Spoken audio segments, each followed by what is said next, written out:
Hi guys, welcome back to my channel. Kung bago lang kayo sa channel ko, ako nga pala si Annalyn Tapa. Welcome kayong lahat. At kung hindi pa kayo nakapag-subscribe, i-click nyo lang subscribe button sa baba at pakiclick nyo na rin ang bell notification para ma-notify kayo sa lahat ng mga videos na i-upload ko. Kung bago lang kayo guys sa aking YouTube channel, nag-upload ako ng mga video tips, video tutorial, nang sa ganun ay ma-share ko ang kaalaman ko sa kapwa ko YouTubers, lalong-lalo na sa mga new YouTubers na nagsisimula pa lang gumawa ng kanilang channel. So kapag naka-sign in na kayo guys, so i-open nyo na yung Canva apps nyo.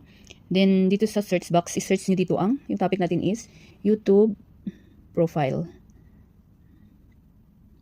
YouTube profile. YouTube profile. Or YouTube channel logo. So, napakaraming lalabas dito guys. Ayan, super dami. Piliin nyo yung walang pro. Kasi kapag pro yung piliin nyo may bayad. So, napakarami ditong free lang na magaganda din. So, kayo na bahala kung ano yung bet nyong gawing profile picture para sa inyong channel. Kasi napakahalaga na may profile picture para yun ang magiging brand nyo, yun ang makikilala na makikilala ng mga viewers nyo na yun ay sa inyo yung channel.